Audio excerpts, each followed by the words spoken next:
नमस्कार, मैं उमेश बागरेचा, पद्मेश 24/7 के आज के इस कार्यक्रम में आप सबका स्वागत है।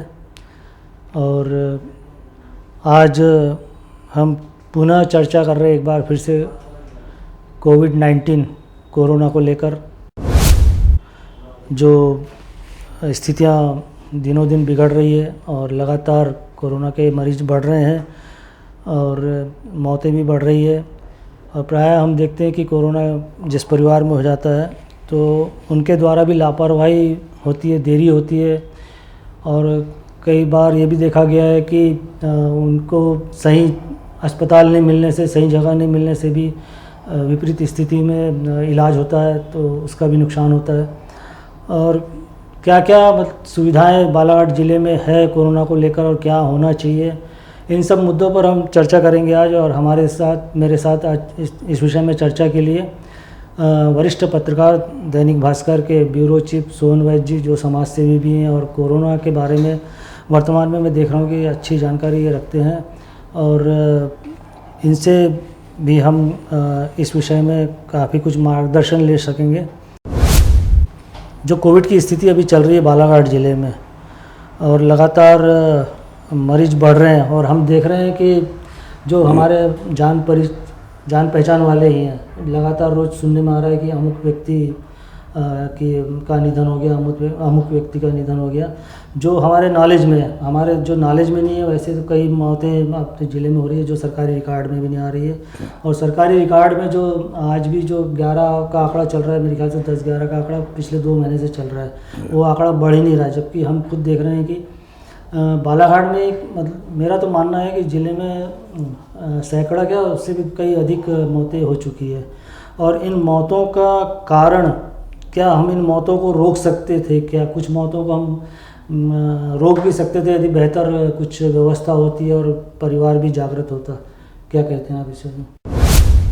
उमेश जी नमस्कार। आपने जनता के लिए बहुत सार्थक पहल की है कि कोरोना की जो विसंगत परिस्थितियां बालाघाट में उत्पन्न हो रही हैं, सबसे दुखद पहलू तो ये है कि सरकारी परिस्थिति में अपन जाएँ तो लगभग दीपावली के पहले प्रशासन ने अपनी व्यवस्थाओं को बदला है। जो पूर्व में था कि भाई लॉकडाउन 5 आने के पहले सारे कोरोना के मरीज टेस्ट होते थे और उनको एक स्थान पर ले जाकर रख दिया जाता था और वहाँ उनके खाने पीने लिमिटेड दवाइयों की व्यवस्था थी और लोग ठीक होकर चले जाते थे। जो ठीक नहीं हो रहे हैं उनको छिंदवाड़ा भेज दिया, गोंदिया भेज दिया, उनके रास्ते में या उपचार के दौरान मौत हो गई। और इस ढंग की व्यवस्था अब तक कोरोना के बारे में बालाघाट में चल रही थी। पर ठीक दीपावली के पहले 1 नवंबर, 2 नवंबर, 3 नवंबर को चुनाव के समय बालाघाट से संपूर्ण मध्य प्रदेश में कोरोना की जांच को ठप कर दिया गया कि भाई कोरोना की जांच बंद कर दी जाए या एकदम आंशिक रूप से पालन किया जाए। और लगभग 2 दिन बालाघाट में जाँच बंद रही। उसके बाद हमको लगने लगा कि बालाघाट में 10, 12, 15 मरीज आ रहे हैं। और दीपावली के बाद एकदम से जो दूसरी लहर आई है, दूसरी लहर में बड़ी विचित्र स्थिति बन गई है कि मरीज को समझ में नहीं आ रहा है उसको कोरोना हुआ है या नहीं हुआ है। पहले हम देख रहे हैं कि पहले 5 दिन तक तो आदमी सोचता है कि मेरे को बीमारी है ही नहीं, जबकि उसको शंका पूरी मन में बनी हुई कि बीमारी है। कोरोना में अभी जो दूसरे स्टेज में आया है, अभी सैकड़ों मरीजों से मेरा संपर्क होता है, उनके उपचार में मैं मदद करता हूँ। तो मैंने देखा है कि मरीज पहले बोलता है कि मेरे को थोड़ी देर के लिए बुखार आया था और 3-4 दिन से मेरे को कुछ नहीं लग रहा है। 3-4 दिन बाद एक बार बुखार आया, फिर उसको कभी किसी को खराश हो रही, किसी को स्वाद नहीं आ रहा है, किसी को छोटी मोटी तकलीफ आई और वो आदमी अपने को सामान्य मान रहा है। तो पहले चरण के कोरोना में तो ऐसा था कि 99% लोग एसिम्प्टोमेटिक थे और ऐसी परिस्थितियों से गुजर के स्वस्थ होकर निकल जाते थे। पर इस बार की परिस्थिति बड़ी विषम आई है। विषम परिस्थिति ऐसी है कि जैसे कोरोना में पहले कहा जा रहा था कि बुजुर्ग लोग, बीमार लोगों को ज़्यादा नुकसान है। उमेश जी, अपन देख रहे हैं कि 35 से 55 साल की आयु के काफ़ी लोग इस कोरोना में लापरवाही की वजह से उनकी मौतें हो रही है। पहला कारण तो कि 5 दिन तक वो जांच नहीं कराते, 5 दिन बाद जांच कराने की हिम्मत करते हैं तो सरकारी अस्पताल में व्यवस्था है कि उनको मध्य प्रदेश सरकार के निर्देश हैं, स्वास्थ्य विभाग के और खासकर मुख्यमंत्री के प्रशासनिक लोगों का कहना है कि हमको अपने आंकड़े कम दिखाना है प्रदेश में और मौतों के आंकड़े तो हमको दिखाना ही नहीं है। तो वो कोशिश करते हैं कि जो मरीज आया है वो बिना जांच कराए चले जाए।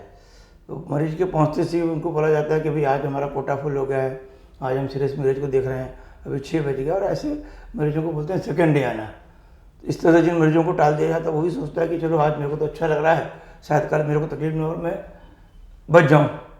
इससे आधे मरीज घर चले जाते हैं, लौट के घर जाने के बाद उनका मन बदल जाता है कि मेरे को टेस्ट कराना है कि नहीं कराना है, और उनको लगभग 8 से 10 दिन का समय हो जाता है। 8-10 दिन में बॉडी के अंदर जो हलचल होती है वो हलचल से मरीज की स्थिति बहुत गंभीर हो जाती है। और गंभीर स्थिति होने के 2 कारण हैं कि एक तो अभी बालाघाट में RT-PCR टेस्ट होना कम कर दिया गया है, और 202 टेस्ट जो सब में अच्छा टेस्ट था वो बंद हो गए।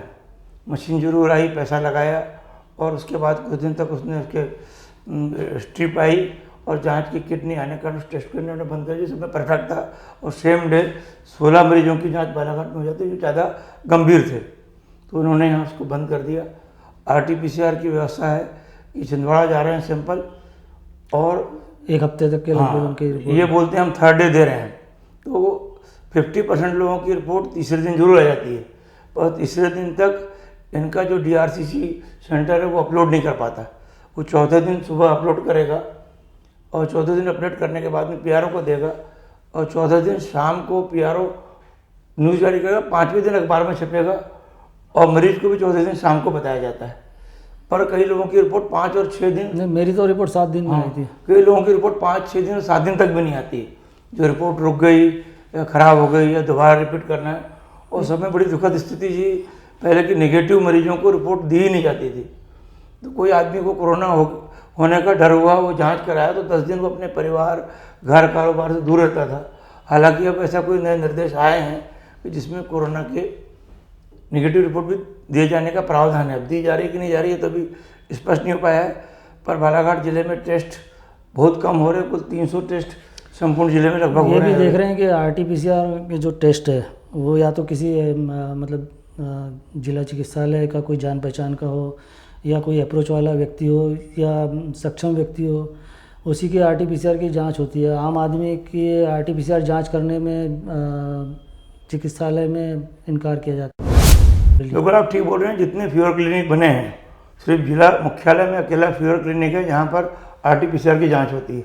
ब्लॉक स्तर पर जितने हमारे PSC काम कर रहे हैं वहाँ ये रैपिड टेस्ट ही कर रहे हैं, और बालाघाट में भी मैक्सिमम इनका प्रयास रहता है कि हम रैपिड टेस्ट करें। और रैपिड टेस्ट का रिजल्ट जो है, जैसे हम चाहते हैं कि 50 से 60% है। कोई पॉजिटिव व्यक्ति है, अगर पॉजिटिव आ गया तो 100% सही रिपोर्ट है, पर पॉजिटिव व्यक्ति भी नेगेटिव आ जाता है, ये बहुत ज़्यादा केस है। आपके और मेरे नॉलेज में भी आया है कि यहाँ पे नेगेटिव रिपोर्ट दी जाती है और वो घर में आराम से रहता है, उसके बाद अचानक पता लगता है कि उसको तकलीफ हो रही है, तो फिर बाद में पॉजिटिव निकलता है। बिल्कुल ठीक कह रहे हैं कि बालाघाट में बहुत विषम परिस्थिति है, और मध्य प्रदेश में की सरकार ने बालाघाट में संपूर्ण मध्य प्रदेश में व्यवस्था बनाई कि जिसकी रिपोर्ट कोरोना की पॉजिटिव आएगी उसको ही उपचार मिलेगा। जबकि भी डॉक्टर्स बता रहे हैं कि ये नवंबर महीने जो दूसरी लहर आई है, इसमें जो बालाघाट में टेस्ट हो रहे हैं, चाहे रैपिड हो रहा हो चाहे RT-PCR हो रहा है, दोनों टेस्ट में मरीज नेगेटिव आता है, और जब उसका CT स्कैन होता है उसका स्कोर 15, 16, 18, 20 आ रहा है। तो ये क्या जानबूझ के ऐसा है क्या कि हमको कम पॉजिटिव शो करना है इसलिए नेगेटिव दी जाती है, या एक्चुअल में नेगेटिव मतलब मशीन का वो कुछ दोष है? ऐसा मेरे को लगता है कि इन्होंने जो टेक्निकल स्टाफ रखा है वो प्रॉपर एक तो सैंपल नहीं ले रहा है, और सैंपल लेने के बाद जो ये 5 दिन 7 दिन लगते हैं सैंपल विलम्ब से पहुंचना, विलम्ब से जांच होना, उसके कारण वो कीटाणु अपना स्थान छोड़ देते हैं।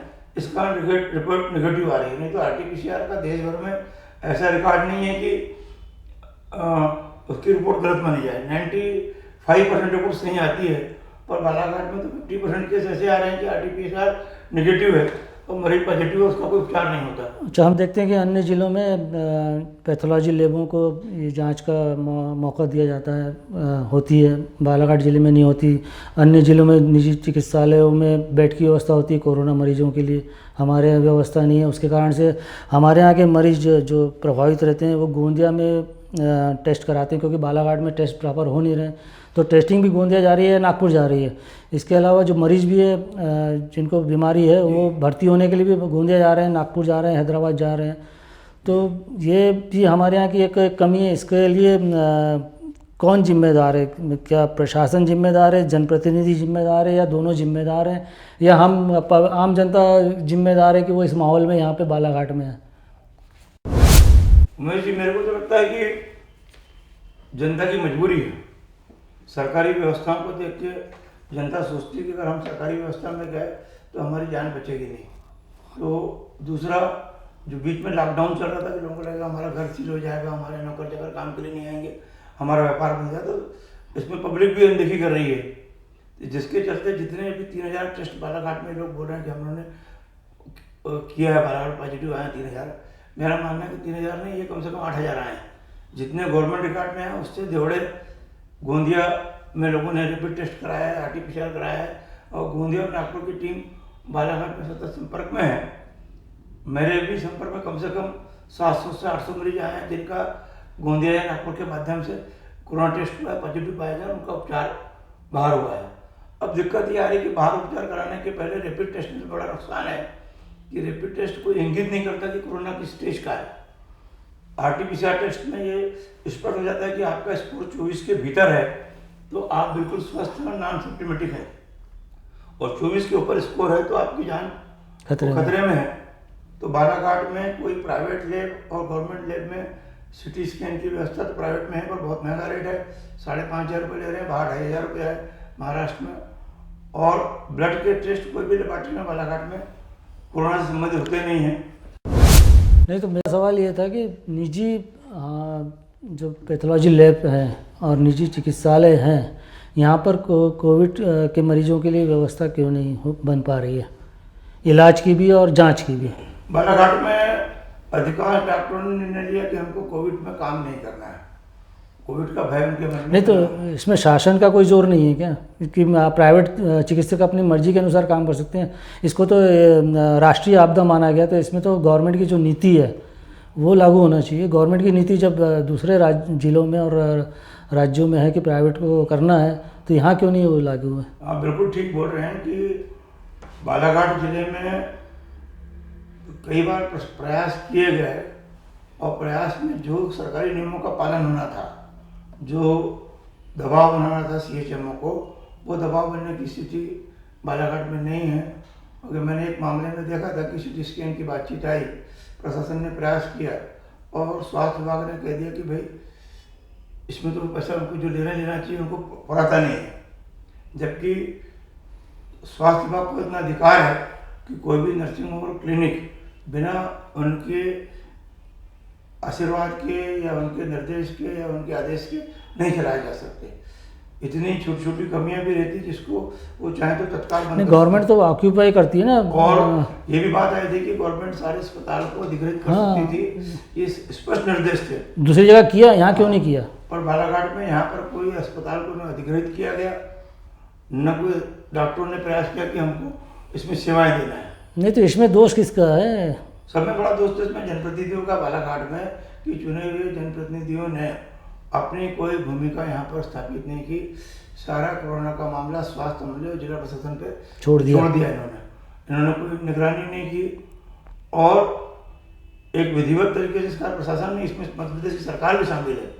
गोपनीय रूप से मुझे जानकारी मिली कि सरकार ने योजना बनाई थी, शिवराज की सरकार ने, कि हमको मध्य प्रदेश में टेस्ट भी कम करना है, मरीजों की मौतें नहीं बतानी है और आंकड़े बहुत कम दिखाने हैं, ताकि हम राष्ट्रीय स्तर पर अपने आप को बता सकें कि हमारा मध्य प्रदेश सेफ है, सुरक्षित, हम कारोबार में और सब में हम आगे बढ़ रहे हैं। उसका फ़ायदा प्रशासन ने उठाया और जैसा चल रहा था चलने दिया। बीच में प्रशासन ने कोशिश किया कि भाई हम कुछ सख्ती बरतें, हमारे जनप्रतिनिधियों ने व्यापारियों के कहने पे जाके हस्तक्षेप किया और उस काम को ऐसा कर दिया कि भगवान भरोसे लोगों को छोड़ दिया, बालाघाट के लोगों को, कि जिसको मरना है मर जाए, जिसको बचना है बच जाए, जिसको उपचार कराना है कराए, नहीं कराना। हम देखते हैं कि प्रदेश के हर जिले में और हर जगह जितने भी चिकित्सालय में बेड होते हैं, जैसे ऑक्सीजन वाले जो बेड, हमारे यहाँ ऑक्सीजन वाले बेड भी हैं, और हॉस्पिटल की बात कर रहा हूँ मैं, जिला चिकित्सालय के ऑक्सीजन वाले बेड भी हैं और वेंटिलेटर वाले बेड भी हैं। मगर हमारे यहाँ वेंटिलेटर वाले बेड का मेरे ख्याल से अभी तक उपयोग नहीं हुआ। जहाँ तक मेरी जानकारी है। और दूसरी बात, ऑक्सीजन वाले बेड की गिनती के 1-2 मरीज ही मेरे ख्याल से वहाँ पे वेंटिलेटर का लाभ उठा रहे होंगे। और दूसरा, जबकि हम देखते हैं कि दूसरी जगह पूरे बेड फुल रहते हैं, तो जबकि बीमारी अपने अभी उसी रफ्तार से है, तो उसके बाद यहाँ के बेड क्यों खाली है, जबकि मरीज यहाँ से बाहर जा रहे हैं, यहाँ के बेड खाली है। उमेश जी, मैं बता रहा हूँ कि बीमारी की रफ्तार बालाघाट में ज़्यादा है। जबलपुर को आप मान लें तो जबलपुर की पॉपुलेशन 30 लाख है। 30 लाख में अगर 70 केस आ रहे हैं और बालाघाट में 25 आ रहे हैं गवर्नमेंट रिकॉर्ड में और 40 आ रहे हैं प्राइवेट में, तो यहाँ 65 आ रहे हैं, तो हम 1.25 लाख की पॉपुलेशन में सिटी के केस हमारे ज़्यादा 80% हैं, तो रिकॉर्ड तो हमारे यहाँ ज़्यादा है। रही सुविधा की बात, तो वेंटिलेटर में एक भी मरीज बालाघाट में पूरे 9 महीने के इस कोरोना के दौरान वेंटिलेटर में नहीं रखा गया, जबकि इनके पास 27 बेड वेंटिलेटर के बालाघाट मुख्यालय में हैं। और उसके बाद इन्होंने घोषणा की कि हम आईसीयू जो बना है उस आईसीयू को भी कोरोना आईसीयू बनाया, उसमें सर्व सुविधा युक्त आईसीयू है। उसका जोर शोर से लोकार्पण हुआ और कहा गया कि कल से मरीजों को बाहर नहीं जाना पड़ेगा, यहीं पे इलाज होगा, तो तत्काल ही ताला लगा दिया गया। ये मतलब यानी ऐसा दुर्भाग्य है कि इसके लिए मतलब शब्द नहीं है प्रशासन को या जनप्रतिनिधियों को दोष देने के लिए। पूरा दोष तो जनप्रतिनिधियों का है कि उन्होंने किसी तरह का दबाव नहीं बनाया। प्रशासन ने प्रयास किया कि भाई आईसीयू में हमारे पास पूरी सुविधा उपलब्ध हो गई है, शिकायत है हम इसको चालू कर दें। जिला अस्पताल प्रबंधन ने एक बहाना बनाया कि भाई आईसीयू में हमारे पास 5 लाख रुपए का या 4 लाख रुपए का जो आता है जनरेटर, वो हमारे पास उपलब्ध नहीं, इसलिए हम आईसीयू चालू नहीं कर सकते। जबकि अस्पताल में 24 घंटे बिजली मिलती है, इमरजेंसी लाइन वहाँ चल रही है। कभी 2, 4, 5 साल में कभी आधा 1 मिनट के लिए बिजली है गई होगी तो उनको भी कन्वर्ट कर देते हैं, पर वो आधे घंटे में कोई मरीज ऑक्सीजन वाला वेंटिलेटर वाला मरता नहीं है। कभी ऐसी स्थिति आ जाए, वो तो ऐसी 3 साल में एक बार आती है। पर चूँकि चिकित्सालय के जितने भी डॉक्टर सुविधा वाले हैं और जितने भी डॉक्टर परमानेंट हैं, इन डॉक्टरों की इच्छा नहीं है कि हमको कोरोना में जाके काम करना है। यानी हमारे ज़िले में जनता मर जाए, किसी को कोई लेना देना नहीं, न प्रशासन को लेना देना, न जनप्रतिनिधि को लेना देना, न डॉक्टर को लेना देना। और डॉक्टरों को कोरोना वॉरियर्स बोलते हैं, मगर मेरे को तो ये समझ में नहीं आता कि कोरोना वॉरियर्स हैं मगर उसकी श्रेणी अलग है। हर डॉक्टर कोरोना वॉरियर्स नहीं है। बालाघाट के डॉक्टरों ने तो बोल दिया कि कोरोना वॉरियर्स जो सरकार ने कोरोना के लिए 1 महीने की नियुक्ति दी है, बीएमएस चिकित्सकों को और बीएचएमएस को, होम्योपैथिक आदि के डॉक्टर नए लड़के, और खाली डॉक्टर की बात नहीं है, पूरा पैरामेडिकल स्टाफ जो गवर्नमेंट का है या संविदा का, वो कोई काम कोरोना में नहीं करता। आपका ब्लड टेस्ट लेना है तो नया लड़का संविधा भर्ती वो ले रहा है। तो अब आप समझ लीजिए, जो आप बोल रहे हैं कि आरटीपीसीआर की रिपोर्ट सही नहीं आ रही है, तो आप अनट्रेंड हाथों से जांच कराएंगे तो रिपोर्ट कितनी ऑथेंटिक आएगी। तो सब में बड़ा दुर्भाग्य है कि अगर यहाँ के जनप्रतिनिधि इस बात पर सख्ती बरतते हैं, निगरानी रखते हैं कि भी हमारे यहाँ शासन ने सुविधा उपलब्ध कराई है, उसका उपयोग कितना हो रहा है।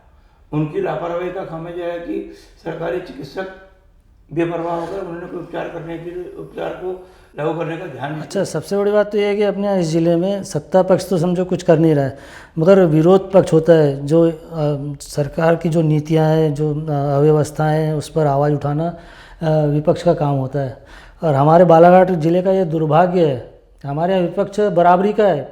यहाँ कांग्रेस भाजपा बराबर की पोजीशन में विपक्ष और अन्य पार्टी के भी लोग हैं, मगर ये अत्यंत ही दुर्भाग्य है इस ज़िले का और ज़िले वासियों का कि विपक्ष भी, मतलब जो विपक्षी नेता हैं जिनको मतलब अव्यवस्थाओं पर आवाज़ उठाना चाहिए, आंदोलन करना चाहिए, कुछ भी करना चाहिए, मांग करना चाहिए, प्रशासन से के पास लगातार पहुंचना चाहिए, गुहार करना चाहिए, जनप्रतिनिधियों के पास जाके गुहार करना चाहिए। कोई इस विषय पे, कोरोना के इस विषय पे, महामारी पे हम इतने दिनों से देख रहे हैं, 9 महीना 10 महीना हो गया है, एक आदमी कोरोना, एक जनप्रतिनिधि, एक नेता कोई कोरोना के नाम पे न सत्ता का न विपक्ष का एक शब्द नहीं आज तक बोला है। देखिए, 6 चुने हुए विधायक की बात को ले लें तो भी भाजपा के पास 1/3 है सत्तारूढ़ पार्टी के पास, और सत्तारूढ़ पार्टी के खिलाफ जिन्होंने वोट प्राप्त किए वो 2/3 लोग हैं। भले प्रदीप जायसवाल समर्थन में आ गए हैं, पर वो जब सत्ता जिनके साथ है उनके साथ रहने वाले हैं, इसलिए वो भाजपा के विधायक ये नहीं माना जा सकता। उसके बाद भी यहाँ विपक्ष की दूसरी शक्ति और तीसरी शक्ति है बालाघाट जिले में, और ताकतवर है, दूसरी तख्ती में अपन कांग्रेस मान लें कि जिनके पास 3 विधायक हैं आज की डेट में, यानी आधा 50% बालाघाट जनप्रतिनिधि उनके पास है। और विपक्ष में मान ले तो ऐसे थर्ड पार्टी के जनप्रतिनिधि हैं जिनका लंबी पकड़ है बालाघाट में, चाहे किशोर सुमृति हों, चाहे कंकर मजारे हों, और इस तरह के अनेक नेता हैं जो थर्ड फ्रंट के रूप में बालाघाट में माने जाते हैं। तो किसी भी फ्रंट से सत्ता पक्ष का उदासीन होना तो बालाघाट का दुर्भाग्य है, पर विपक्ष ने जिस ढंग से इस महामारी को हल्के में लिया, अपनी जिम्मेदारी नहीं समझा, अपने कर्तव्य से मुक्त रहे हैं, तो अब जनता को सबक लेना चाहिए इससे कि हमारे बालाघाट ज़िले में न सत्ता पक्ष के लोग न विपक्ष के लोग जनता के हमदर्द हैं। ये सिर्फ अपने स्वार्थ की पूर्ति के लिए और अपने महत्वाकांक्षाओं को पूरा करने के लिए हमारा उपयोग कर रहे हैं। ये जो कोरोना की बीमारी का जो आगाज़ होता है उसमें जो सिम्टम्स आते हैं, एक तो कई बार हाथ पैर दुखते हैं, दस्त भी लगती है, सूखी खांसी आती है, सूखा कफ आता है और बुखार आदि इसके सिम्टम्स हैं। तो मरीज को जैसे ही सिम्टम्स आते हैं वैसे ही मतलब ध्यान देना चाहिए कि मेरे को कोरोना हो सकता है। और इसका सबसे बेहतर ये है कि कोरोना है या नहीं, सबसे पहले ऑक्सीजन जो मीटर होता है, ऑक्सीमीटर, मेरा ये मानना है कि हर परिवार में एक ऑक्सीमीटर होना चाहिए। और ऑक्सीजन लेवल यदि वो चेक करता रहे, 97 से 100 होना चाहिए जनरली, और यदि 97 से गिरता चला जा रहा है आपका ऑक्सीजन लेवल, तो मतलब आप कोरोना में गंभीर स्थिति में जाते जा रहे हैं। और ऐसी स्थिति में आपको मरीज को अलर्ट होना चाहिए और कोरोना से संबंधित जांच अवश्य कराना चाहिए। मेरा मरीज इसमें एक और सुझाव जनता से है कि अभी जो सेकंड दौर का कोरोना है इसमें थोड़ा बदलाव आए हैं। आपने कहा कि ऑक्सीमीटर तो बहुत ज़रूरी है और थर्मामीटर भी ज़रूरी है। दो चीज़ें ऐसी हैं कि अगर हमको बुखार आया तो हम अंदर ही हमारा आंग गर्म लग रहा है, पर 98.4 से नीचे तो हमको बुखार नहीं है, 98.4 से हम ऊपर हैं तो हम बुखार हमको है। और बुखार इसमें हल्का 98.9 99 इससे ज़्यादा बुखार इसमें आता नहीं है कोरोना में। नहीं आता है। हाँ 102 वो तो फिर बात की स्टेज में, स्टार्टिंग में जैसे अधिकांश मरीज ये बताते हैं कि हमको एक टाइम बुखार आया, एक दिन बुखार आया। एक्चुअल में क्या होता है कि जैसे बुखार आता है ना, हम पैरासीटामोल ले लेते हैं तो उससे बुखार उतर जाता है, मगर दूसरे दिन अच्छा शाम को ही आता है बुखार इसका। जैसे मैं भी इससे वाकिफ़ हुआ हूँ। तो जैसे 102 बुखार रहा मेरा, तो मैंने पैरासीटामोल खाया, बुखार नॉर्मल हो गया, मगर दूसरे दिन वापस आ गया शाम को। ये आप बता रहे हैं चौथे पाँचवें दिन की स्थिति है। हाँ, ये 5 दिन के बाद की स्थिति। और पहले दिन में जो बुखार आता है उसमें ये होता है कि आपको घंटे 2 घंटे हल्का सा बुखार आया, उसके बाद 2-3 दिन कुछ नहीं लगेगा, 2-3 दिन बाद आपको स्वाद में फर्क आ सकता है, हाथ पैर में दर्द हो सकते हैं, दर्द लग सकती है, गले में खराश सकती है या सूखी खांसी आ सकती है। इतना सब कुछ है तो आपको पहले दिन जब बुखार आया तभी हमारी जिम्मेदारी होती है कि अपने आप को क्वारंटाइन कर लें, परिवार के लोगों से, बच्चों से दूर रहें, ताकि पूरा परिवार हमारे संक्रमण में न फैले। व्यापारी हैं तो दुकान में दूरी बना के काम करें या घर पर ही आराम करें, और तीसरे दिन कम से कम या चौथे दिन अपना टेस्ट करा लें। एक तो ब्लड टेस्ट और सिटी स्कैन, हार्ट टेस्ट पहला तो मेरा कहना है कि अगर मान लीजिए आपने रैपिड टेस्ट कराया है तो रैपिड टेस्ट कराने वालों को अनिवार्य कि रैपिड पॉजिटिव आता है तो वो अपना ब्लड टेस्ट कराएं। कम से कम CBC, CRP, ये 2 टेस्ट तो स्टार्टिंग हो जाना चाहिए। अगर CRP बढ़ा हुआ है तो ये आपको सूझन समझ में आ जाएगा, CBC में चेंजेस हैं तो आपको कोरोना होने की संभावना है। और फिर D-डाइमर टेस्ट हम इसलिए करते हैं कि D-डाइमर में हमको ये मालूम पड़ता है कि हमारे खून के चक्के जमा हो रहे हैं, तो फिर हमको हिपेन इंजेक्शन लगाना पड़ सकता है। और ऐसी स्थिति में D-डाइमर टेस्ट भी कराते हैं, फ्रेटनिन भी कराते हैं और क्रेटनिन भी कराते हैं कि भी हमको कितना नुकसान हो रहा है। अगर जिनकी CT स्कैन कराने की स्थिति नहीं है वो मरीज अगर चेस्ट एक्सरे भी करा लेता है तो चेस्ट एक्सरे में कंजक्शन आया है, फेफड़े में सूजन आई है, मैं क्लियर नहीं आता उसमें, भले ही आपका एक आंशिक तो मालूम पड़ जाता है कि आपको इन्फेक्शन है, स्कोर नहीं मालूम पड़ेगा कि आपको कितना परसेंट है, 30% है, 40% है। और अगर आपका एक्सरे पूरा धुंधला है तो आप जान जाएंगे अनुमानित कि 50% है, 30% है, तो आपको CT कराने की रिक्वायरमेंट है। और एक्सरे एकदम आपका क्लियर आ रहा है, प्लेन आया, तो फिर आपको CT की रिक्वायरमेंट नहीं, ये रैपिड टेस्ट के मामले में। पर अगर आप RT-PCR कराते हैं और सही हो रहा है तो RT-PCR में एक नियम है कि जिसकी रेंज 24 के नीचे है वो खतरनाक स्थिति में है, और जिसकी रेंज 24 से ऊपर है उसका माइल्ड है। तो माइल्ड वालों को लाइट सिम्टोमेटिक या एसिम्टोमेटिक मान के उनका ट्रीटमेंट किया जा सकता है। एक बार पूरी ब्लड प्रोफाइल कर लें, वो घर पे आइसोलेट करके काम कर सकते हैं। पर जिनका 24 ऊपर स्कोर है RT-PCR में, उसको तो निस्संदेह अस्पताल में भर्ती होना चाहिए। और सारे ब्लड टेस्ट भी कराना चाहिए। सरकारी अस्पताल में लगभग 5 नवंबर से कोविड प्रोफाइल के पूरे टेस्ट उपलब्ध हो गए, एक्सेस उपलब्ध है। पर मेरी जानकारी के अनुसार चूँकि नवंबर महीने में यहाँ योजना बनी कि किसी भी मरीज को कोविड में भर्ती नहीं करना, सबको एक ही उन्होंने रवैया बना लिया कि किट बना दी 4 दवाई की, पॉजिटिव का किट ले जाओ, घर में होम आइसोलेट रहो। वो कागजों में बताते हैं कि हम आपको फ़ोन करेंगे, आप स्वस्थ हैं, आपका ऑक्सीजन लेवल कम हुआ तो हम आपका इलाज कर देंगे। जब आप उनको किट दे रहे हैं तो उनको ऑक्सीमीटर भी आपको देना चाहिए कि भाई आप कोविड पॉजिटिव होम आइसोलेशन में रहते, एक ऑक्सीमीटर आप भी लेके जाइए, इससे टेस्ट करके हमको फ़ोन करिए कि भाई हमारा ऑक्सीजन कम हो रहा है, ज़्यादा हो रहा है। पर एक समस्या आ रही है कि पहले ऑक्सीजन लेवल 95 से 90 होता था, 93 होता था, 88 होता, फिर 40 होता था। आज की स्थिति में रात को मेरा 95 है और सुबह सीधे एकदम 42 जाता है। अचानक जवान लोगों का एकदम से 50% पे आ रहा है।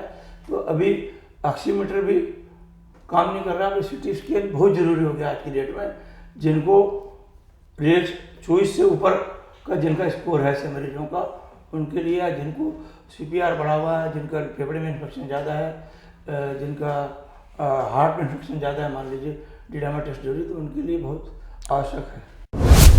इसमें एक चीज़ और देखा जा रहा है कोरोना में, जो आम आदमी है, मैंने देखा हूँ अस्पताल में भी कुछ मरीजों को, उनको जैसे टेस्ट कराते हैं पॉजिटिव आ जाते हैं, उसके बाद उनको ये समझ में नहीं आता कि हम कहाँ जाएं, कहाँ इलाज कराएं, घर में रहें कि कोई सरकारी अस्पताल में जाएं कि बाहर के प्राइवेट अस्पताल में जाएं। ऐसा मतलब उनको ये समझ में नहीं आता कि कोरोना की बीमारी जो है किस तरह की है, हम कहाँ पे जाएं।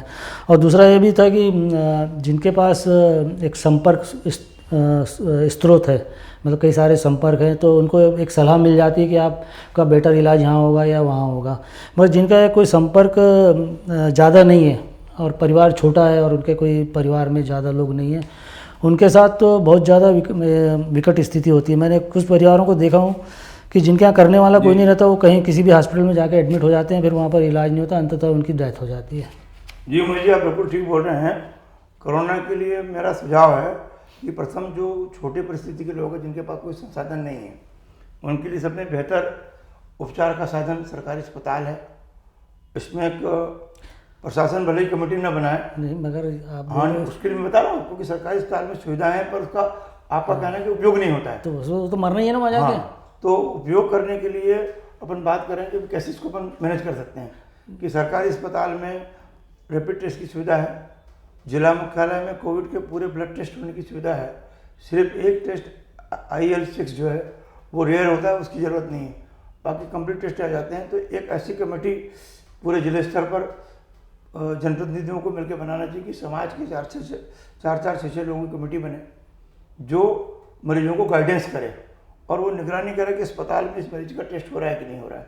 मैंने बीच में सुझाव दिया था प्रशासन को, जहाँ पे डिप्टी कलेक्टर, SDM, तहसीलदार, नतीजदार को हर अस्पताल में डेब्यूट करें कि वो मरीजों को देखने न जाए, पर मरीजों की फाइल बुला के सप्ताह में एक दिन स्क्रूटनी करे। यहाँ पर क्या हो रहा है कि कोरोना के वार्ड में मरीज की कोई फाइल नहीं बनती। फाइल बनेगी तो हमको मालूम पड़ा कि उसको क्या क्या दवा दी गई, क्या क्या टेस्ट की गई, उसकी क्या क्या रिपोर्टें कराई गई। जब तक सरकार निश्चित नहीं करेगी कोरोना के मरीज को RT-PCR में 24 से कम स्कोर आया तो उसके सारे टेस्ट होने चाहिए, वो टेस्ट की फाइल उसकी रिपोर्ट में रखना चाहिए, उसका क्या ट्रीटमेंट हुए ये करना चाहिए। अटेंडम उसकी सप्ताह में एक बार जांच होनी चाहिए, उसमें 2 पब्लिक के आदमी रहें, 2 प्रशासन के आदमी रहें, और जो जांच नहीं करता उस डॉक्टर के खिलाफ उसने क्यों छोड़ा, इस पर कार्रवाई होना चाहिए। मेरा एक केस था, यहाँ पर मेरे साथ में कार्यकर्ता सेवा का कार्य करते हैं राजेंद्र यादव जी। उनके मामले में 26 तारीख से लेके अक्टूबर महीने में 4 नवंबर तक भर्ती रहे अस्पताल में। उनको सांस लेने में तकलीफ थी, 88 उनका सिचुएशन आ रहा था, पर उनका कोई कोरोना टेस्ट नहीं किया गया। 3 तारीख को मेरे अप्रोच से उसका कोरोना टेस्ट हुआ और 2 तारीख को और 4 तारीख को उसको छुट्टी होगी, आप नेगेटिव है। घर आया और 1 घंटे बाद उसको सांस लेने में तकलीफ हुई। हमने प्राइवेट में उसका CT स्कैन कराया, सारे ब्लड टेस्ट कराया, तो उसका CT स्कैन का स्कोर आया 12। सारे ब्लड टेस्ट में D-dimer बढ़ा आया। तब अप्रोच लगा के उसको, चूँकि वो कोविड पॉजिटिव नहीं आया था इसलिए सरकारी अस्पताल में उसकी भर्ती की व्यवस्था नहीं थी, तो उसको DRCC में अनऑफिशियल रूप से भर्ती रखा गया और भरी थी रख के पूरी दवाइयाँ बाजार से खरीद के उसको अप्लाई की गई और वो आज स्वस्थ हो गया। वो तो ठीक है, आपने जो बात कही, नहीं वो तो ठीक है, उसको आपने मैनेज कर लिया तो बच गया, और एक दूसरा आदमी होता तो बचता। वही बात मैं जा रहा था कि बिना अप्रोच के जो आपने प्रश्न उठाया कि आदमी की जान, गरीब आदमी या बिना अप्रोच वाला आदमी जिनके पास पैसा नहीं, वो आदमी की जान नहीं बच सकती है। नहीं, और मतलब निगेटिव रिपोर्ट दे रहे हो, वो आदमी पॉजिटिव है तो मरना ही है। और इस संबंध में मेरे को डॉक्टर ने बताया, जो कोरोना का इंचार्ज है, कि हमारे पास अभी 5 नवंबर से जितने केस आ रहे हैं उसमें 50% RT-PCR में मरीज नेगेटिव आ रहा है और सिटी स्कैन में स्कोर ज़्यादा आ रहा है। अब हमारे पास शासन के नियम, हम इनका इलाज कर ही नहीं सकते, जबकि हमको मालूम है कोरोना का मरीज है। फिर ऐसे में तो ऐसे में स्थिति में मरीज मरना है, मौत इसलिए जरूरी है कि वो बालाघाट में प्राइवेट में कोई इलाज होता नहीं। गोंदिया जाना तो उसको मालूम नहीं गोंदिया कहाँ जाए, गोंदिया जाना तो सीधा डॉक्टर बोलता 2.5 लाख 3 लाख 2 लाख, किसी डॉक्टर के पर्चे से जाओ तो उसका कमीशन है। जिसको मालूम है मेरे से मिल जाएगा तो मैं बोल दूंगा ये इलाज 80,000 में हो जाएगा, पर मेरे बारे में हर आदमी नहीं जानते हैं कि भाई सोहन भाई टाइप करके हमको करा सकता है, मेरे जैसे और 50 आदमी जिले में जो टाइप करके करा सकते हैं जिनको अनुभव है। तो ये लोगों को जो आपने बोला कि जागरूकता का अभाव है, ऐसी कोई कार्य बताने वाले लोग नहीं हैं। इसमें अगर जिला प्रशासन और हमारे जनप्रतिनिधि प्रयास करें कि जिले के जितने 12 PSC, मतलब यहाँ प्रशासन या तो एक सूची बना ले गोंदिया के अस्पताल का कि यहाँ सही इलाज होता है, या नागपुर के अस्पताल का कि यहाँ सही इलाज होता है, तो कम से कम मरीज को ये मालूम पड़ जाए कि मेरे को ये अस्पताल में जाना है या नागपुर में ये अस्पताल में जाना है। एक सूची होना चाहिए कहाँ पे। मैं तो कहता हूँ बालाघाट में अपनी चीज़ चालू होना चाहिए। आप जो हम गोंदिया भेजना बंद होना चाहिए। आपने जो पहले प्रश्न रखा कि प्राइवेट अस्पताल को दबावपूर्वक कोरोना के लिए चालू किया जाए, पहली चीज़ सब में पहला होना चाहिए कि हमारी जो गरीब परिस्थिति के लोग हैं, एसिम्प्टोमेटिक लोग हैं, उनका सरकारी अस्पताल में इलाज हो। उनके लिए सारी व्यवस्था है कि 2 प्रशासनिक कर्मचारी अधिकारी, 2 जनता के आदमी, 5-4 आदमी कमेटी बने और हर मरीज की फाइल बने और उनका कोरोना प्रोफाइल टेस्ट होना अनिवार्य कर दिया जाए। सिटी स्कैन नहीं है तो एक्सरे अनिवार्य कर दिया जाए, सरकार के पास एक्सरे है और फ्री एक्सरे कर दिया जाए। और उनकी फाइल को ये कमेटी सप्ताह में एक बार चेक करे कि जिनका टेस्ट नहीं हुआ है क्यों नहीं हुआ, तो 80% लोग तो इससे ठीक हो जाएंगे व्यवस्था से।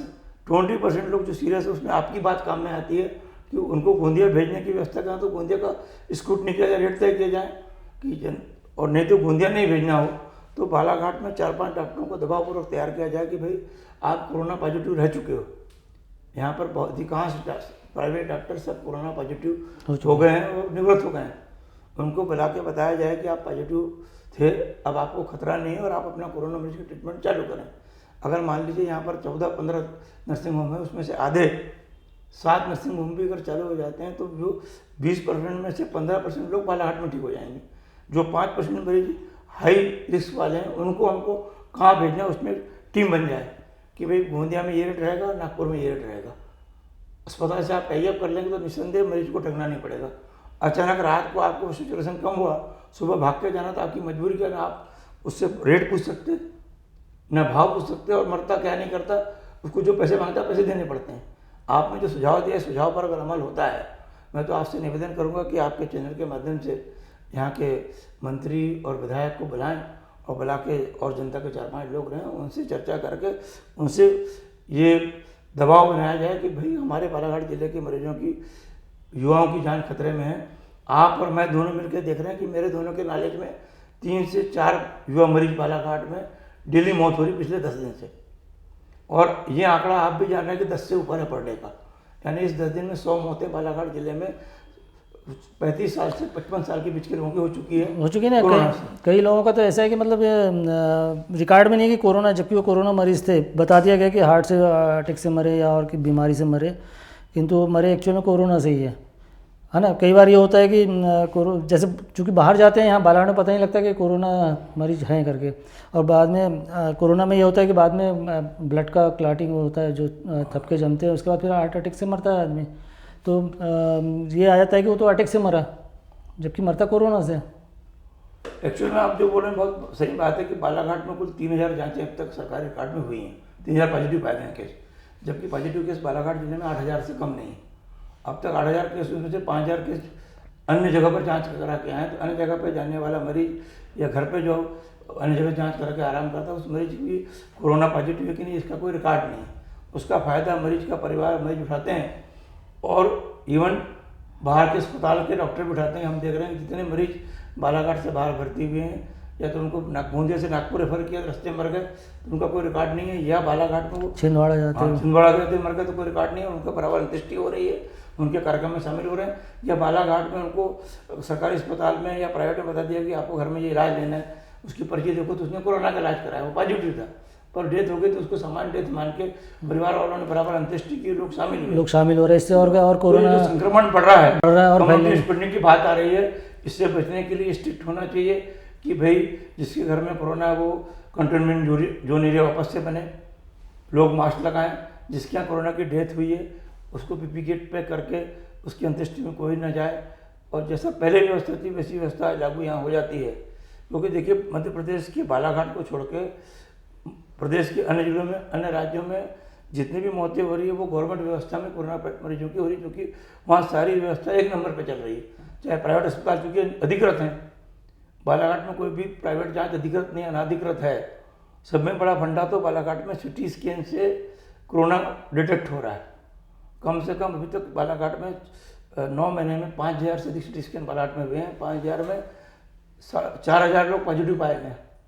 इन मरीजों के बारे में कभी कोई डाटा नहीं लिया जा रहा है, कोई डाटा नहीं। और जबकि सिर्फ गोंदिया जो मरीज गए हैं तो बालाघाट कलेक्टर ने गोंदिया कलेक्टर से निवेदन करके उनसे वो रिकॉर्ड मंगाया कि हमारे यहाँ जो मरीज आए हमको सूचना दें, जबकि हमारे घर में जो चोरी हो रही है, हमारे घर की जांच नहीं होने से हमारा कम्युनिटी स्प्रेडिंग बढ़ रही है। और इस पर लोग ने कहा कि ये स्थिति बालाघाट के लिए खतरनाक क्यों है कि हमारी जनसंख्या जिले की 17 लाख, शहर की जनसंख्या 1.25 लाख।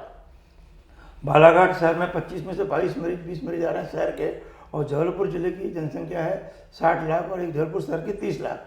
30 लाख में 25 मरीज 40 मरीज 60 मरीज आ रहे हैं और हमारे यहाँ 60 आ रहे हैं। तो आप सोच लीजिए कि ये कम्युनिटी, ये जो व्यवस्थाओं की खामियां हैं, जो मरीजों के बारे में आंकड़े हम डेटा इकट्ठा नहीं कर पा रहे हैं, मौतों का डेटा इकट्ठा नहीं कर पा रहे हैं, और ये मरीज की लापरवाही से जो कोरोना फैल रहा है उससे हमारा जिला गंभीर संकट में, क्योंकि हम महाराष्ट्र बॉर्डर में लगे हुए हैं। महाराष्ट्र बॉर्डर में लगे होने के कारण सारा हमारा कच्चे का काम बालाघाट में कोरोना को लेकर चल रहा है, जिस पर हमारा कोई नियंत्रण नहीं है। फिर भी मैं, चूँकि अब ये व्यवस्था तो बालाघाट में कब बनती है नहीं बनती है तो कोई भरोसा नहीं है, मगर मैं एक बात जानना चाहूँगा कि जिसको नागपुर जाना है या गोंदिया जाना है तो ऐसे कोई हॉस्पिटल्स हैं जहाँ मरीजों के अच्छे इलाज होते हों, ऐसे कुछ? उमेश जी और हमारे दर्शक साथियों, कोरोना के जो गंभीर स्थिति के मरीज हैं उनके लिए सब में अच्छा सेंटर नागपुर है, और नागपुर के सेंटर में जहाँ गवर्नमेंट कैटेगरी का एडमिशन होता है, आप अस्पताल में जाके बात करें हमको गवर्नमेंट कैटेगरी में अपना उपचार कराना है तो गवर्नमेंट कैटेगरी। जब हम महाराष्ट्र में रेट फिक्स है अस्पताल में कोरोना मरीज के लिए, चाहे कहीं कोई भी मरीज हो, तो वहाँ 7 स्टार अस्पताल में भी आपको एक्स्ट्रा पैसा नहीं लगेगा। जिस अस्पताल में 20,000 रुपये रोज का रूम है वो रूम भी आपको गवर्नमेंट रेट से मिलेगा। सिटी स्कैन में गवर्नमेंट रेट से होगा। तो पहली बात निवेदन तो मेरा है कि आप सक्षम हो तो इंश्योरेंस जरूर करा लें, क्योंकि इंश्योरेंस से पूरा पैसा कई अस्पताल में कैशलेस भी सुविधा है और कई अस्पताल में बिना कैशलेस है। तो सब में अच्छा तो ये है कि आप अगर नागपुर जाते हैं तो नागपुर में आपको उचित उपचार मिलेगा। वहाँ के सारे अस्पताल में आप जाके बात करिए कि मुझे गवर्नमेंट कैटेगरी में उपचार कराना है। गवर्नमेंट कैटेगरी में उपचार कराने से आपको पूरा ट्रीटमेंट खर्च, मतलब सिटी स्कैन, सारे ब्लड टेस्ट, जितने प्रोटोकॉल के हिसाब से हर 3 दिन में होना चाहिए, 4 बार सिटी स्कैन होना चाहिए, 4 बार एक्सरे होना चाहिए, और पूरा रेमडेसिविर इंजेक्शन, हिपेलिन इंजेक्शन, यानी जितनी दवाइयाँ हम 60,000 की दवाइयाँ बालाघाट में खरीदते हैं वो सब दवाई मिला के आपको 70,000 से 1 लाख के बीच में आपका बिल बनता है, 1,10,000 तक का। और आपके पास इंश्योरेंस है तो आप इंश्योरेंस उसको कैशलेस भी कर सकते हैं और पैसा बाद में रिम्बर्स भी कर सकते हैं। नागपुर में सब में अच्छे अस्पताल में किंग्सवे हॉस्पिटल है, ये बड़े डॉक्टरों ने मिलकर बनाया, 7 स्टार कैटेगरी का अस्पताल है, ये रेलवे स्टेशन के सामने है। उसके बाद एक वोकाट करके इंटरनेशनल हॉस्पिटल है, उसमें भी बहुत वाजिब रेट हैं उसके यहाँ, और लगभग सारे अस्पताल नागपुर में कर रहे हैं। देखिए नागपुर जाने का फ़ायदा आपको ये मिलेगा कि अगर आप बालाघाट में या गोंदिया में किसी डॉक्टर के यहाँ जाते हैं तो एमडी मेडिसिन का डॉक्टर और एक कार्डियोलॉजिस्ट, 2 डॉक्टर मिलकर आपका सारा उपचार करेंगे। पर आप एक मल्टी स्पेशलिस्ट अस्पताल में जाते हैं तो वहाँ पर प्रयोग नहीं होगा आपके साथ, तो आपका पैसा बचेगा, आपका शरीर बचेगा, आपकी जान बचेगी। क्योंकि जब स्थिति बिगड़ती है बिगड़ती है तो उसको संभालने के लिए उस अस्पताल में पूरे संसाधन होना चाहिए, उसका डॉक्टर होना चाहिए। गोंदिया में हम जाते हैं डॉक्टर, किसी भी डॉक्टर के यहाँ, तो वहाँ पर एक 40,000 का इंजेक्शन इमरजेंसी में लगाया जाता है। वो इंजेक्शन लगाने के बाद में मरीज की 2 घंटे में मौत हो जाती है कि उसमें हिस्ट्री है। उस डॉक्टर ने मुझे बताया कल फ़ोन पे, डेथ हुई हमारे परिचित की, कि इसका एक्सपर्टाइजेशन हमारे पास नहीं है। अगर ये इंजेक्शन नागपुर में लगता तो नागपुर में एक अस्पताल में लीवर का डॉक्टर भी है, क्योंकि इसमें लीवर प्रभावित होता है, इसमें किडनी प्रभावित होती है, इसमें फेफड़े प्रभावित होते हैं, इसमें हार्ट प्रभावित होता है, और इसमें मेडिसिन का डॉक्टर चाहिए। इन सारे ब्रांच के डॉक्टर जहाँ रहेंगे, इन सारे ब्रांच की जांच की सुविधा होगी, वहाँ आपको प्राइमरी स्टेज में ही वो आपको कवर कर लेंगे। तो मेरा निवेदन है कि कम से कम 5 दिन कोरोना के बाद आप पूरा टेस्ट करा लें। आपको 24 से ऊपर CT स्कैन का, इसका RT-PCR का स्कोर है, या फिर आपने रिपीट कराया तो आप ब्लड टेस्ट कराएं। अगर आपका CRP डी डायमर बढ़ा हुआ है और CT स्कैन में स्कोर बढ़ा हुआ है 1200 पर, तो आपको अस्पताल जाना चाहिए। अगर स्कोर आपका 9-10 है तो आप गोंदिया जा सकते हैं। गोंदिया में अगर आपके पास इंश्योरेंस है तो एक जायसवाल हॉस्पिटल है जहाँ पर कैशलेस इंश्योरेंस की सुविधा है। उसके अलावा बजाज अस्पताल और भाग्यश्री और आपका भायकर जी, इनके यहाँ किसी डॉक्टर के थ्रू जाएंगे तो उनका कमीशन रहता है, कट बोलते हैं डॉक्टर की भाषा में, तो आपको 1.5 से 2 लाख लगेगा। आप डायरेक्ट डॉक्टर से बात करेंगे तो आपको 80,000 में 6 दिन का पैकेज मिलेगा, और 2-3 दिन अगर लगे तो आपको 90,000 रुपये लगेंगे। तो कोरोना के मरीज अगर सीधे डॉक्टर से बात करते हैं और अपना रेट स्पष्ट करते हैं कि भाई हमको नागपुर में 1 लाख लग रहा है, आप हमारा इतने में करोगे क्या, तो वो आपसे बात करने के बाद में आपको उतना पैसा लगेगा। अभी हमने लगभग 5 मरीजों का देखा कि उन्होंने बातचीत की और 5 मरीज गोंदिया में उनको 80 से 90,000 रुपये का बिल आया। नहीं तो गोंदिया में अभी तक 2 लाख, 2.5 लाख, 3 लाख रुपये वसूले जा रहे थे। और वो कैसे करते थे कि गवर्नमेंट कैटेगरी में एडमिशन करते थे और 1 लाख रुपये पहले आपसे रखा लेते हैं, जिसका बिल नहीं देते हैं। तो आप ध्यान रखिए मित्रों कि महाराष्ट्र में अगर आपको जाना है, सीधे अस्पताल में आप बात करें कि मेरा एडमिशन गवर्नमेंट कैटेगरी में किया जाए। गवर्नमेंट कैटेगरी में आप भर्ती होंगे तो आपसे पैसा कौन ले सकता, और जो पैसा आप जमा करें उसकी पावती ले लें उससे। उनके अस्पताल में बोर्ड लगा हुआ, अधिकारियों के नंबर लगे हुए हैं, इलाज कराने के दिन कुछ बोलेगा तो डॉक्टर आपको भगा देगा। इलाज पूरा होगा, जब फाइनल बिल बनेगा तब वहाँ पर अगर आपसे वो ज़्यादा पैसा ले रहा है तो वहाँ फ़ोन नंबर लिखा है, वहाँ फ़ोन करिए कि साहब मैं गवर्नमेंट कैटेगरी में मैंने उपचार कराया, मेरा बिल यहाँ पर ये 80,000 बना था, 1.5 लाख रुपये मांग रहे हैं। तो तत्काल वहाँ से प्रशासनिक अधिकारी आएगा, आपका बिल चेकेगा, डॉक्टर अस्पताल पे कार्रवाई करेगा और आपका पैसा कम हो जाएगा। इस संबंध में आप चाहें तो मुझसे भी संपर्क कर सकते हैं, और हम प्रयास करेंगे कि उमेश जी के साथ मिलकर पद्मा सिटी केबल में एक हेल्पलाइन चालू कराएं कि किसी मरीजों को ऐसी ज़रूरत हो मार्गदर्शन की तो उनको मदद की जा सके। तो ये थी आज कोविड-19 पर चर्चा, और काफ़ी कुछ बातें सोहन जी से जानने का अवसर मिला, और जिसका लाभ मैं समझता हूँ कि हम सबको मिलेगा। और फिर भी मैं चाहता हूँ कि आप जहाँ जो भी कोरोना पॉजिटिव मरीज़ हैं या प्रभावित होते हैं, वो समय रहते अपना जांच कराएं, ताकि वो बीमारी उनको आगे गंभीर ना बने। इसी तरह जो नियम है, मास्क लगाएं, दूरी रखें, सैनिटाइज़र से हाथ धोते रहें, साबुन से हाथ धोते रहें, इन सब बातों का आप लोग पालन करें। साथ ही अभी मार्केट बहुत ओपन हो गया है और भीड़ भाड़ बहुत बढ़ गई है, तो ऐसे में बिना कारण के बाज़ार में जाने से बचें, शादी ब्याह में जाने से बचें, यही हमारी आप सबसे अपील है। और साथ ही मैं जिला प्रशासन और ज़िले के जनप्रतिनिधियों से आग्रह करूंगा कि वे इस कोरोना बीमारी की जो चल रही है, इसमें जनता के लिए क्या बेहतर हो सकता है, इस पर प्रशासन और जनप्रतिनिधि अधिकारी बैठकर विचार विमर्श करें, और ये प्रयास करें कि ज़िले की जनता का नुकसान कम से कम हो, और जो ज़िले में मौतें हो रही है वो भी, क्योंकि एक जान भी बहुत कीमती होती है। तो हम चाहते हैं कि हमारे ज़िले से कोई कोरोना के नाम पर निधन ना हो। इसी आशा और विश्वास के साथ मैं सोहन वत जी आपका धन्यवाद, आभार कि आप पद्मस 24/7 के इस कार्यक्रम में आए और चर्चा में भाग लिया। आप सभी दर्शकों को भी बहुत बहुत धन्यवाद जी। आपको बहुत साधुवाद कि आपने अपने दर्शकों को कोरोना की अच्छी जानकारी देने का प्रयास किया, और निरंतर आप इसको करते रहेंगे।